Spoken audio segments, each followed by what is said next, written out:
بسم اللہ الرحمن الرحیم۔ کسی نے سوال پوچھا ہے سید ریحان زیب کوئٹہ۔ تھوڑا ہمارا مسائل کا ناغہ ہو گیا تھا، رمضان کی وجہ سے میں تھوڑا مصروف ہو گیا تھا، تو آج دوبارہ ہم آغاز کرتے ہیں اور انشاءاللہ اب کوشش کریں گے جو دن ہیں چینل پہ مسائل چلنے کے، جو ٹائم پہلے سے چلا آ رہا ہے اس کی ہم پابندی کریں۔ پہلا سوال ہے جی، مسجد میں اگر SOP پر عمل نہ ہو تو نماز کہاں پڑھیں؟ ان کا مطلب پتہ نہیں کیا ہے۔ سوال سے آگے جو انہوں نے پوچھا ہے اس سے پتہ چل رہا ہے کہ مسجد میں اگر آج کل جو وائرس پھیلا ہوا ہے اور احتیاط پر عمل نہ ہو، لوگ فاصلے سے کھڑے نہ ہو رہے ہوں اور مل کے کھڑے ہو رہے ہوں، تو پھر کیا کریں؟ اگر کسی علاقے میں آس پاس کی تمام مساجد میں کرونا وائرس کے سلسلے میں باجماعت نمازوں کے دوران بیان کردہ احتیاطی تدابیر پر عمل نہ کیا جاتا ہو تو کیا یہ صورتحال جماعت چھوڑنے کا عذر بن سکتی ہے؟ جناب سید ریحان صاحب، علماء کا جو مشترکہ اعلامیہ سامنے آیا ہے ڈاکٹروں سے مشورے کے بعد، بہت غور و خوض کے بعد، اس میں یہی سجیشن دی گئی ہے کہ احتیاطی تدابیر پر عمل کے ساتھ مسجد میں حاضری ہو۔ تو اگر کسی مسجد میں احتیاطی تدابیر پر عمل نہیں ہو رہا تو ہماری رائے یہی ہے کہ ایسی صورت میں گھر میں نماز پڑھنا مسجد میں نماز پڑھنے سے ان حالات میں افضل ہے، کیونکہ اس پہ کئی دفعہ ڈاکٹروں کی اور رپورٹ پیش کی جا چکی ہے کہ یہ وائرس جو ہے نا ایک آدمی سے کئی آدمیوں کو لگ رہا ہے۔ اب اس میں بار بار ایک ہی بات کو ریپیٹ کرنا بھی اچھا نہیں لگتا، تو کئی اس پہ کلپ ریکارڈ کروا چکا ہوں میں۔ کسی کو اس پر اعتماد ہے تو عمل کرے، نہیں تو جس مفتی کی بات پر اعتماد ہے وہی پھر اس کی بات پر عمل کرنا چاہیے۔ شوگر کے مریض کے لیے رمضان کے روزے کا حکم۔ فیصل قریشی شکارپور سے، اگر شوگر کا مریض رمضان کے روزے نہ رکھ سکے تو کیا وہ فدیہ دے سکتا ہے؟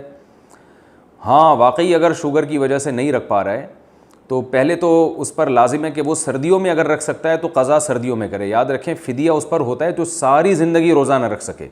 اگر آپ سردیوں میں روزے رکھ سکتے ہیں، کنٹینیو نہیں رکھ سکتے، ایک روزہ چھوڑ کے ایک روزہ رکھا، اس طرح سے رکھ سکتے ہیں، تو روزے میں اصل یہی ہے کہ آپ کو قضا رکھنی پڑے گی۔ اور اگر قضا کی آپ میں طاقت ہی نہیں ہے، قضا بھی نہیں کر سکتے، پھر آپ فدیہ دے سکتے ہیں شوگر کے مریض، کیونکہ ایک دم شوگر ڈاؤن ہو جاتا ہے اور مسئلہ کھڑا، یعنی اس میں موت کا خطرہ ہوتا ہے، شوگر ڈاؤن ہو جاتی ہے۔ رقم محفوظ کرنے کے لیے پلاٹ لیا ہو تو زکوٰۃ کا حکم۔ اگر پلاٹ یا زمین اس لیے لی ہے کہ رقم محفوظ ہو جائے تو اس صورت میں کیا اس پر زکوٰۃ واجب ہوگی یا نہیں؟ عبدالحفیظ کند کوٹ سے۔ دیکھیں، جو پلاٹ لیا جاتا ہے نا رقم کو محفوظ کرنے کے لیے، اس پلاٹ میں نیت یہ ہوتی ہے کہ جب ضرورت ہوگی پلاٹ بیچ دیں گے، تو وہ تجارتی پلاٹ ہی ہے، یعنی وہ ایسا پلاٹ ہے جو آپ نے بیچنے کے لیے خریدا ہے، تو اس لیے اس پر زکوٰۃ واجب ہے۔ اگر بیچنے کے لیے نہیں خریدا بلکہ آپ نے خریدا ہے کہ بھئی میرے پاس ایک انویسٹمنٹ ہوگی تو میں بعد میں جو ہے اس میں گھر بھی بنا لوں گا، اور خیال ہوا تو چلو میں کرائے پہ دے دوں گا، زرعی زمین ہے تو اگا لوں گا، اور پھر یہ بھی ایک آپشن تھا دماغ کے کسی کھانچے میں تھا کہ یار کسی کام نہیں آیا تو چلو بیچ دیں گے، تو اگر اس طرح کا ڈاؤٹ تھا تو پھر اس پہ زکوٰۃ واجب نہیں ہے۔ لیکن اگر یہ تھا کہ ابھی خرید لیتا ہوں، بعد میں جب قیمت بڑھی تو بیچ دوں گا، تو کیش اماؤنٹ گھر میں رکھنے سے بہتر ہے پلاٹ خرید کے رکھو، تو یہ نیت تھی تو پھر اس پہ زکوٰۃ واجب ہے۔ صدقہ فطر کی ادائیگی کا وقت کیا ہے؟ کیا صدقہ فطر رمضان سے پہلے یا رمضان کے پہلے عشرے میں دے سکتے ہیں؟ احمد نواز اٹک سے۔ جی ہاں، رمضان سے پہلے بھی دے سکتے ہیں، رمضان کے پہلے عشرے میں بھی دے سکتے ہیں۔ عید سے پہلے دینا بہتر ہے، عید کی نماز سے پہلے۔ گھر میں حافظ نہ ہو تو تراویح کیسے پڑھیں؟ گھر میں کوئی حافظ قرآن نہ ہو تو تراویح کس طرح پڑھی جائے؟ عبدالصمد کینیڈا سے۔ بھائی علم ترا سے پڑھ لیں، چھوٹی صورتوں سے پڑھ لیں، سورہ یاسین یاد ہے تو وہ پڑھ لیں، کسی بھی طرح سے پڑھ لیں۔ حاملہ عورت کے لیے روزہ رکھنے کا حکم۔ کیا حاملہ عورت رمضان المبارک کے روزے رکھ سکتی ہے جبکہ طبیعت خراب ہونے کا شدید اندیشہ ہو؟ محمد ہارون الرشید یوپی سے۔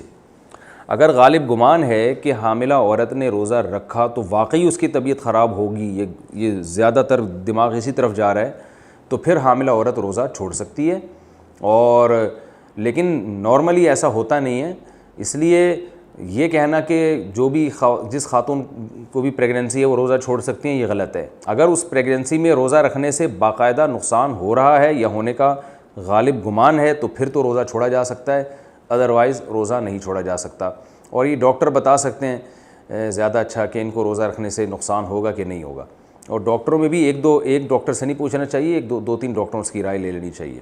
زکوٰۃ میں سونے کی کون سی قیمت کا اعتبار ہوگا؟ زکوٰۃ کس قیمت کے اعتبار سے دینی چاہیے؟ جس قیمت میں ہم سونار سے سونا خریدتے ہیں یا جس قیمت پر ہم سونار کو واپس بیچتے ہیں بنت عبید اللہ انڈیا سے؟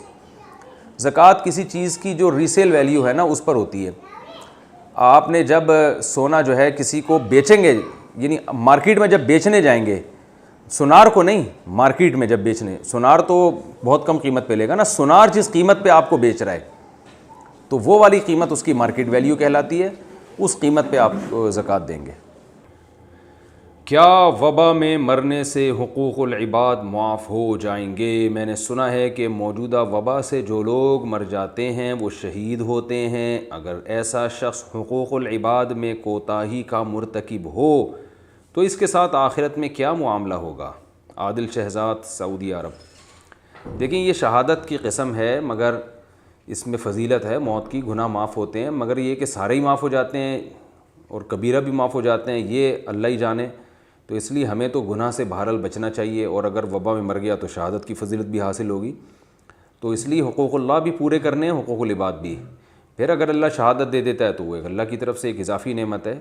تو کبھی یہ سوچ کے گناہ کرنا کہ میری وبا میں موت واقع ہو جائے گی تو میرے گناہ معاف ہو جائیں گے، یہ سوچ کے گناہ کرنا بالکل جائز نہیں ہے اور بے وقوفی ہے۔ تو حقوق العباد تو ویسے بھی بہرحال ادا کرنے ہی پڑتے ہیں، وہ تو دینے ہی دینے ہیں، اور اللہ کے حقوق یعنی اگر نمازیں باقی ہیں، روزے باقی ہیں تو ان کی بھی وصیت کرنا لازم ہے۔ دوسری شادی کے لیے بال کالے کر سکتے ہیں؟ اگر دوسری یا تیسری شادی کا ارادہ ہو تو کیا داڑھی کو کالا رنگ کر سکتے ہیں تاکہ رشتے آنے میں آسانی ہو؟ قاری عبد الرحمن، پھر بھی کوئی لفٹ نہیں کرائے گا۔ یہ بتا دوں آپ کو میں، بالوں کو چاہے آپ پلاسٹک سرجری بھی کروا لیں نا، دوسری شادی کے لیے بہت پاپڑ بیلنے پڑتے ہیں، پھر جا کے رشتہ ملتا ہے، بڑے دھکے کھانے پڑتے ہیں انسان کو۔ اور دوسری شادی کے لیے جتنے دھکے کھائیں گے نا، کرنے کے بعد جو دھکے کھائیں گے وہ اس سے ڈبل ہیں، تو جو رہے سہے بال ہیں وہ بھی سفید ہو جائیں گے۔ تو پھر بھی میں کہتا ہوں کرو یار، ہمت کرو، ہمارے معاشرے کی ضرورت ہے۔ باقی داڑھی کو کالا نہ کریں، آپ براؤن کر سکتے ہیں، کالا نہ کریں آپ، کالے کرنا جائز نہیں ہے۔ بعض فقہاء نے گنجائش دی ہے کہ بیوی اگر بہت زیادہ اصرار کرے اور اس کی خوشی ہو تو بعض فقہاء نے داڑھی کو کالا کرنے کی گنجائش دی، لیکن راجح قول یہی ہے کہ کالا نہیں کر سکتے 40 سال کے بعد، تو آپ براؤن کر سکتے ہیں، لیکن اتنے براؤن کے دیکھنے میں بالکل کالے نظر آئیں تو وہ بھی ٹھیک نہیں ہے۔